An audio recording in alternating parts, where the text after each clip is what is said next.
Don't you get it? We'll never be safe. This story takes place in Amsterdam in 1982. 4 unemployed men walk into a bank to apply for a loan. Their names are Cor, Willem, Spikes, and Kat. Cor tells the staff that he and his friends are short on money and need the loan to support their construction business. The bank staff checks the company information Cor provides, but there's one problem. The collateral he offers is an empty building that's actually being used as a shelter for homeless people. Since they have no other assets to put up as security, their loan request is denied. I do see your problem, but you're welcome back when you solve it. On New Year's Eve, Cor and his wife Sonia visit her parents' house. Willem, Sonia's older brother, shows up as well.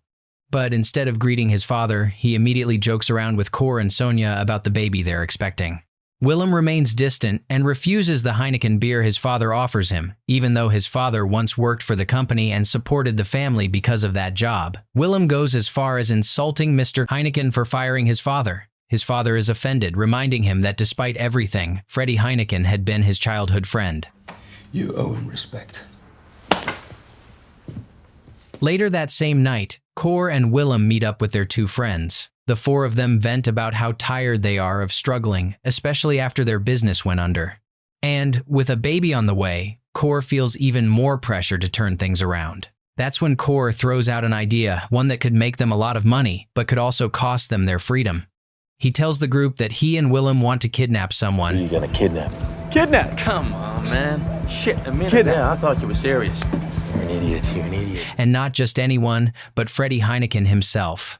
In their minds, a ransom that big could easily reach millions. It's like I said. Let's make this shit count, huh? After going back and forth, they start gathering everything they'll need. A getaway van, masks, and some weapons. During the prep, Willem warns them that pulling off a kidnapping like this requires a rock-solid plan. Everything has to look like it was done by real professionals, because if it doesn't, the police will immediately look at broke guys with criminal records like them. So they make a bold decision. Before anything else, they'll rob a bank to get the extra money they need to pull off the kidnapping. Once everything is ready, the next day the group waits for the armored cash truck to arrive. Cor keeps repeating the same reminder. No matter what happens, they're only supposed to fire into the ground. No one should get hurt. A few minutes later, Spike spots the security team moving the money, and that's when they make their move.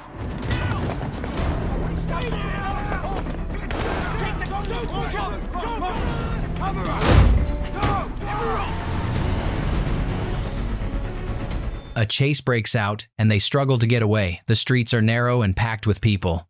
Spike stays focused, pushing the car as fast as he can, until they're suddenly forced to stop when they almost hit a pedestrian. Gunfire erupts, but luckily Kat shows up just in time with the boat they had prepared. 2 police cars continue the pursuit along the road, but this time Cor and the others fire back, hitting the vehicles until one finally stops. Cor manages to break away and head in another direction, eventually losing the chase. They make it to their safe spot, a deserted warehouse they set up beforehand. Inside, they pry open the box they stole, and to their relief, it's packed with cash. The next day, they move forward with the plan by studying Mr. Heineken's daily routine. Cor and Willem take turns watching the house from morning until night. After nearly a week of surveillance, they continue gathering the gear they need: voice changing, walkie-talkies, and handcuffs, each bought from different stores and locations. Meanwhile, inside the warehouse, Kat and the others build a soundproof room that will be used to hold the hostage. They construct it completely from scratch, with help from Brankus Cor's younger brother. To make sure it works, Kat tests it by screaming inside while Spike listens from outside. I didn't hear anything. For the kidnapping vehicle, they steal a car and immediately repaint it. Every detail is carefully planned out, even the ransom communication. If the Heineken company agrees to pay, the instructions must appear in the daily newspaper. With everything ready, they head to Mr. Heineken's house and wait for him to step outside. Everyone takes their positions, and the moment the target appears, they rush in, grabbing him and using a gas weapon to scatter a few guests who happen to be there. Mr. Heineken and his driver, abductor, are forced into the car, but across the street, a taxi driver witnesses the whole thing and starts following them. Cor notices it right away and alerts Willem. When they reach an alley, they quickly switch vehicles while Willem scares off the taxi driver by pointing a gun at him. Moments later, they arrive at the warehouse, where both hostages are taken inside and placed in separate rooms. Before sending the ransom letter, Core double-checks whether anyone handled it without gloves. One of them admits it, and to avoid any trouble later, Core and Kat sneak into a nearby shop to make a clean photocopy of the letter. Once the copy is ready, Brankis and Kat are assigned to drop it off at the police station. Brankis is nervous about getting caught, but Kat convinces him to focus on the ransom money they're expecting, giving him just enough courage to go through with it. The next day, news of the kidnapping spreads everywhere. Headlines about the abduction of the Heineken beer tycoon appear across the media. In the paper they're reading, reporters describe the operation as the work of a professional crew, exactly what the group was hoping for. If the police believe that, they won't look twice at a bunch of unemployed guys. Later, while they're having drinks at a bar, the bartender casually mentions that the kidnappers are probably business rivals. The group laughs, including Willem. It means their plan is working. That night, Brankis brings food to Heineken's room. By now, Heineken understands that the kidnappers want ransom money, so he asks how the negotiations are going. But Brankis, who's only there to deliver meals, simply shakes his head, meaning there's still no news. Heineken tries to stay calm and even asks for books to read, along with different types of food, so he doesn't get bored or sick. A few days later, Willem attends his father's birthday party and brings him a gift, but it turns out to be just a joke t-shirt, which angers his father.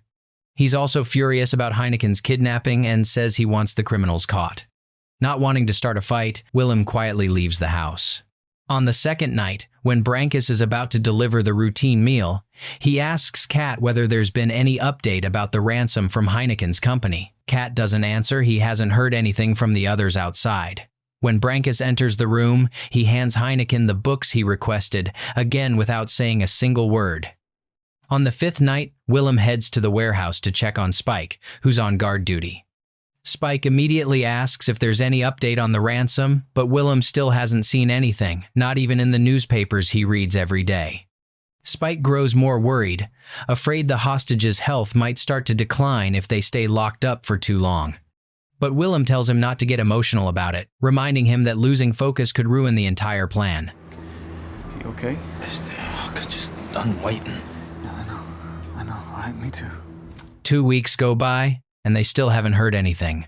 They start to suspect that the police are stalling, trying to uncover the truth rather than paying the ransom. Kat, who's been taking care of Heineken, begins to lose hope and talks about giving up.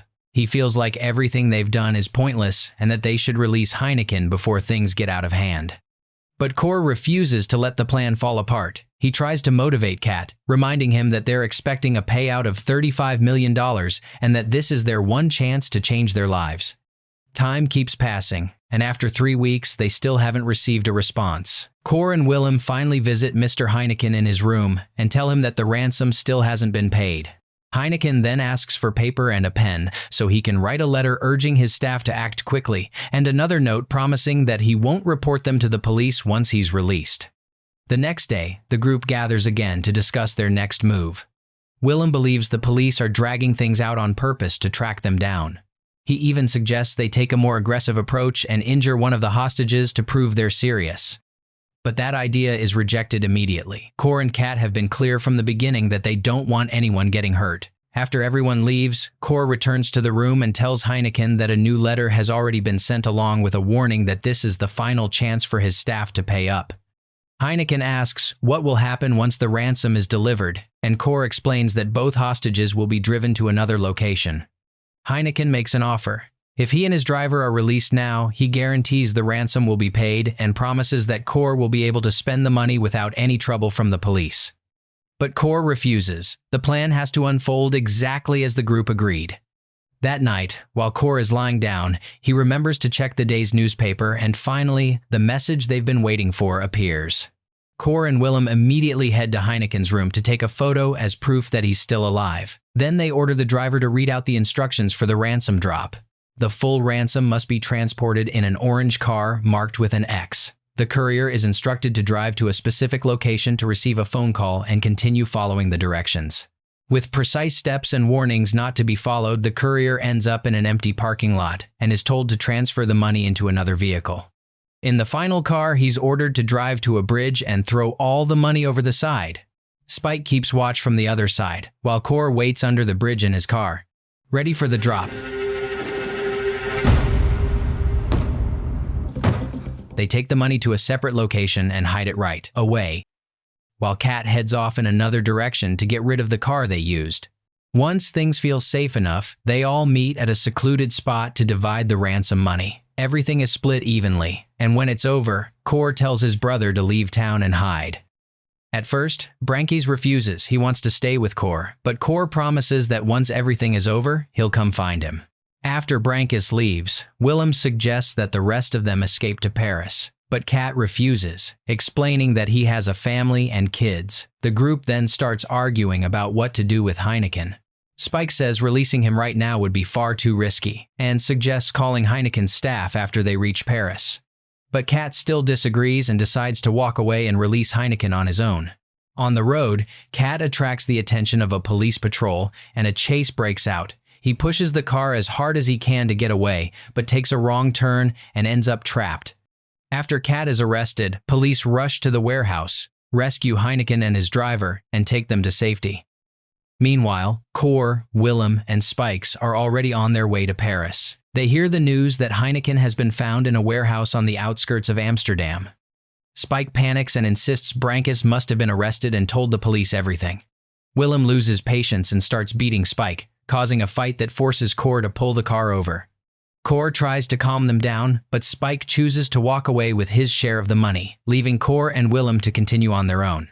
2 months later, Core and Willem are still hiding safely in an apartment. They hear that Kat and Brankes have been arrested, while Spikes has turned himself in. Core, worried about Sonia who's pregnant, tries to contact her, but Willem stops him, saying it would put her in danger and reveal their location. On TV, they watch an interview with Heineken, who states that the kidnappers might run, but they won't be able to hide forever. Core can't resist the urge to call Sonia. He decides to use a payphone far from the apartment. Unfortunately, Sonia isn't home, and Karen answers instead. Core leaves a message, asking her to tell Sonia to call him back at the number he gives. The next day, Sonia calls from another payphone and explains that every line connected to her family has been tapped. She also feels unsettled because strangers seem to follow her everywhere she goes. Hearing how stressed she is, Core tries to calm her down, promising that once the baby is born, he'll come back and they can finally build a peaceful life together. After the call, Core tells Willem what he's done and admits that contacting Sonia might have made things worse. Since the damage is already done, Willem suggests they pack up and leave immediately. But once they step outside, something feels off. The streets are unusually quiet, with no one around. And then it happens. Police suddenly appear from every direction and surround them. Core and Willem are arrested on the spot. After the kidnapping ordeal, Heineken went on to establish a private security company. Kat was sentenced to 12 years, Brankes to 8, Spikes to 10, and Core and Willem each received 11 years. In 2003, Mr. Heineken passed away, and that same year, Core was shot and killed, with the shooter never identified. One last detail, most of the ransom money was never recovered, as Willem and Core hid it and never revealed its location to anyone.